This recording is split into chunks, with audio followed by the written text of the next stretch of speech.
Hey Paul, what's that plant?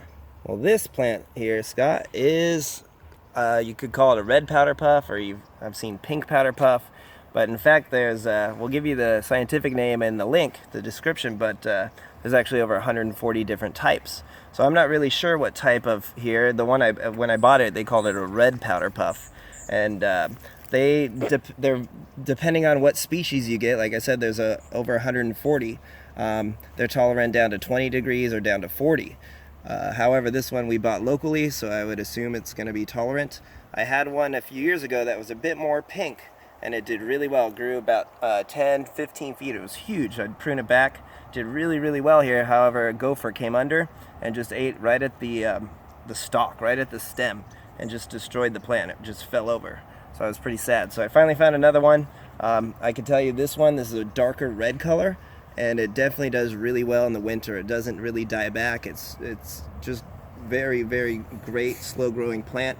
As you can see here, we planted it where it's in a part sun environment. They'll do pretty well in full sun. They don't like wind too much, but they do get really tall, and you definitely want to prune them back or they could break or fall over. Pests I was thinking about, like I mentioned, gophers. The Argentine ants locally here don't seem to really affect this plant. The flower is really beautiful and kind of sticky, and it's just an amazing little bloom. It blooms pretty much year round. Right now it's December, and it's really blooming much at a higher rate right now. It's really kind of the prime peak in this area here of Southern California. So a really cool plant. It's known widely as pink powder puff or red powder puff. You could find them at really almost anywhere. Home Depots, Lowe's, things like that will sell this plant here if you live in Southern California, or they could order it for you.